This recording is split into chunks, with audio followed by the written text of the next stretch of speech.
It's that time again. The annual conference of the American Society of Ag Consultants, otherwise known as ASAC, is going to be held in Fort Myers, Florida, this November 4th and 5th. Kurt Covington is one of 9 professionals who will address the conference. The other speakers who will cover a wide range of topics represent Florida Farm Bureau, Florida Citrus Commission, University of Tennessee Institute of Agriculture, National Ag Law Center, Risk Mitigators and Advisors, Tyler Associates, as well as the lead economist for dairy at CoBank, and myself, Chrissy Wozniak from North American Ag. The day and a half of presentations will be followed by ag tours on Tuesday afternoon at Echo Farms, one of my favorite places here in Fort Myers. Attendees will experience farming at its most creative, with unique demonstrations, plants, and techniques being used to help farmers and urban gardeners in developing countries. A second tour at Echo will showcase simple technologies that can improve food, water, and shelter for millions of people. A third tour of a hydroponic grower is also being planned. For more information and to register, visit www.agconsultants.org. That's www.agconsultants.org. See you there.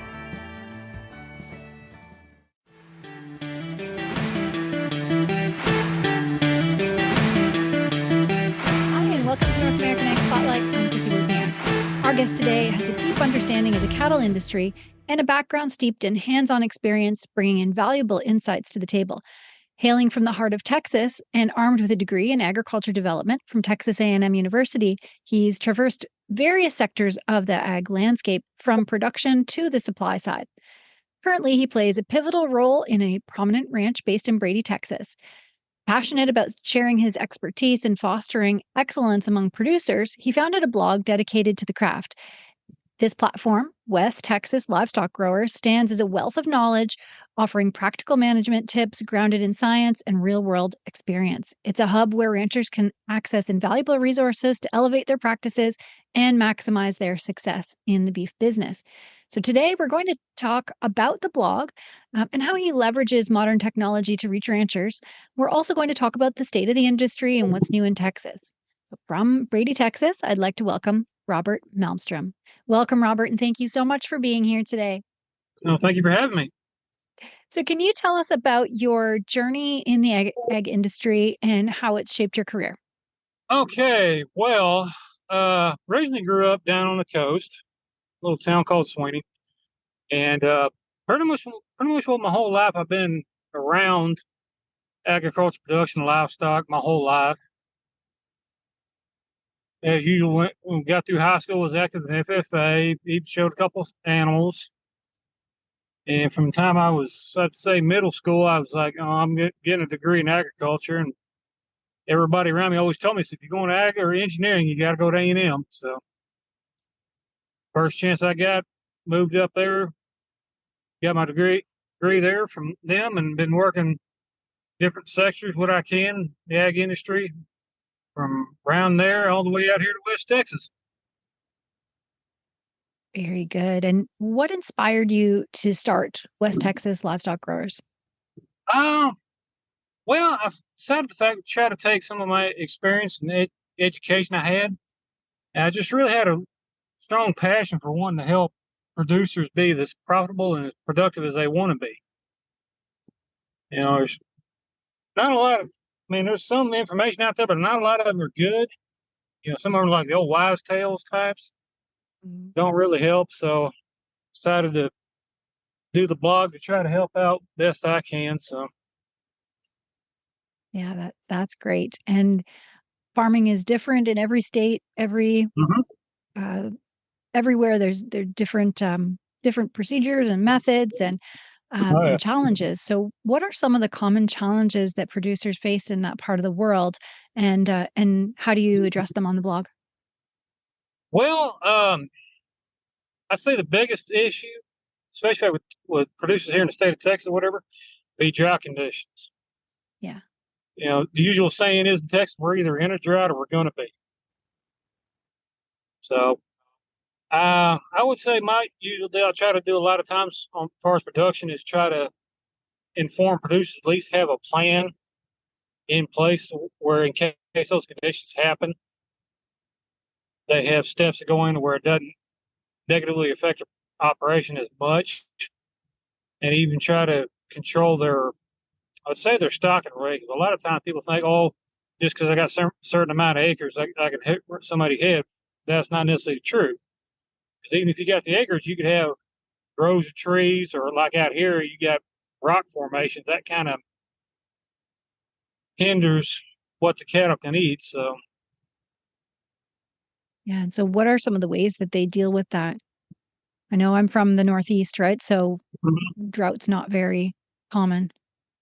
well, usually, in fact, a lot of times is depending on the time of year, they might wean some of their calves early. That's to take off the requirements off the mama cow, or just yeah, it'd be the mama cow. That's usually the first step they do once things start getting too dry.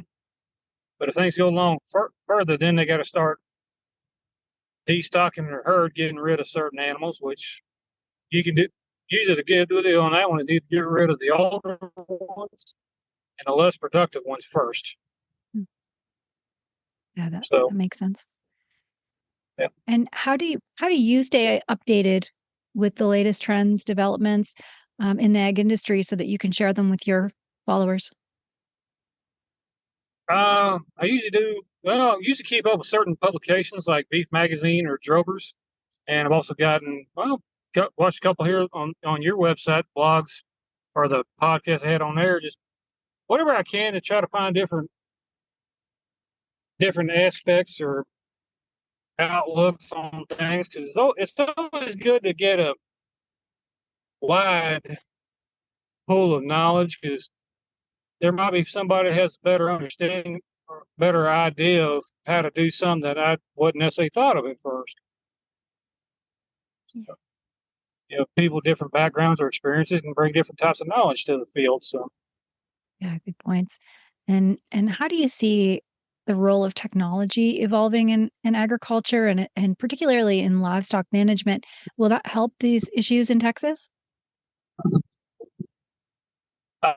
yes, technology, I would say the fact is definitely going to help our production as long as the producers want to use it. That's kind of an issue you get to a lot of times, especially if you get some of these older guys. They don't want to adopt any new technology. Like, I've always done it this way, and that's what's going to be. Well, there's new things out there that could help you out a whole lot better. Especially, well, one big issue I'd say technology could help out with is with traceability. Just in case they have like an outbreak or whatever, they can trace back all the different cows are exposed very quickly. Yeah, so what do you think about the RFID um, rules that have just come into place? Um, yeah, I think the fact that could definitely help us. We definitely need a better traceability plan than what we had been using. The way I kind of look at it, I think with trace was necessarily the ID tags or traceability is it's going to happen whether we want to or not. So we have as an industry, we have two options on that one there. One, we can get ahead of it and use our common sense and experience in production to do something that'll actually work, or we can wait around and be forced at by a bunch of bureaucrats who, you know, might think that brown cows give chocolate milk. Yeah, yeah. That's pretty much the knowledge level of some of them on in DC. I was just there last week, and I can tell you that's true. Yeah.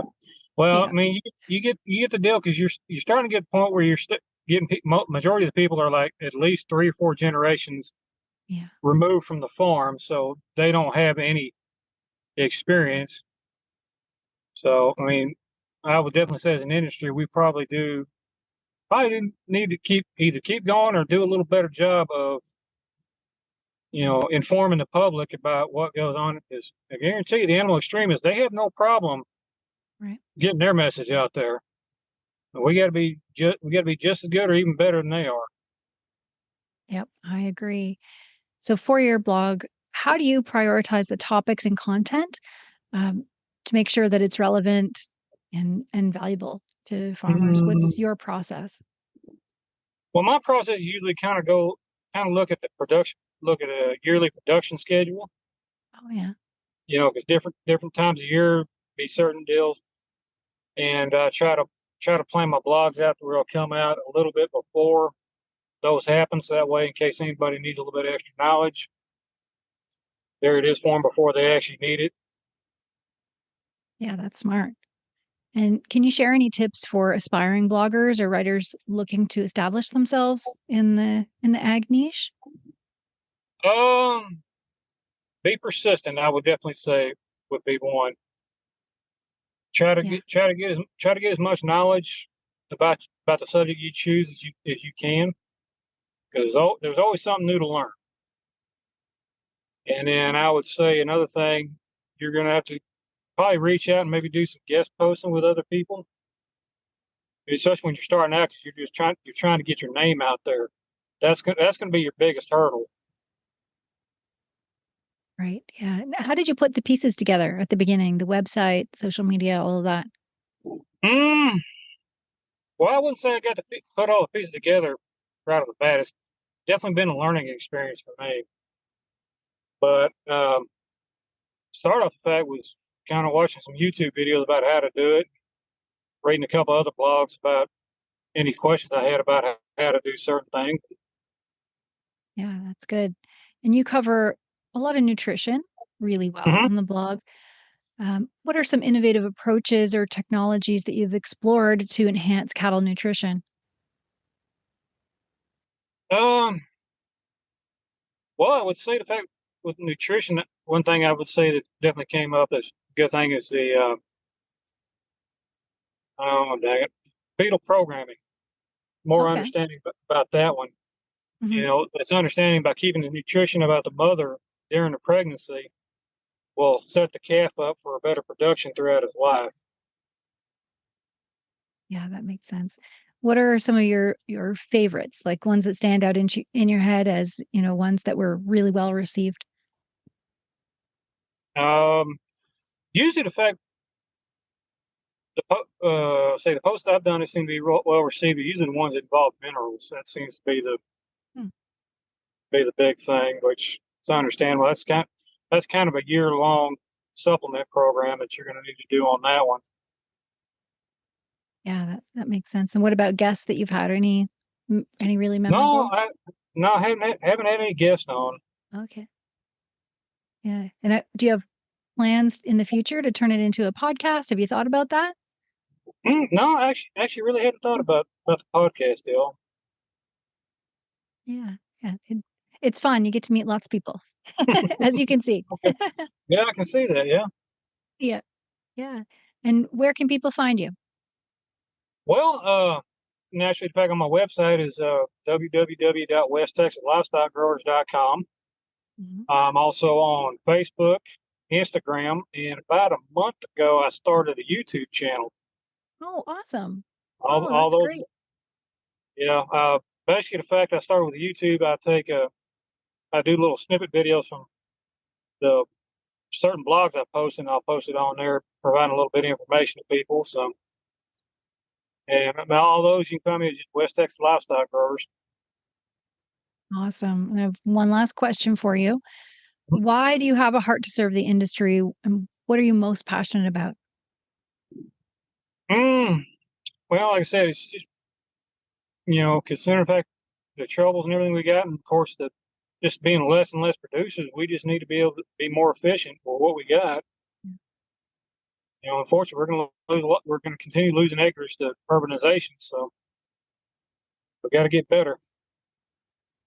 Yeah, I couldn't agree with you more. Well, thank you for all you do, and thank you for serving the industry in the way that you do. Thank you. And thanks so much, all who are watching or listening. If you want to learn more, links are provided in the show notes. And don't forget to subscribe to North American Egg Spotlight on Spotify, Apple, Amazon, Listen Notes, iHeartRadio, or on Rumble or Telegram channels, or really wherever you listen to podcasts. And if you like this episode, I'd love it if you shared it.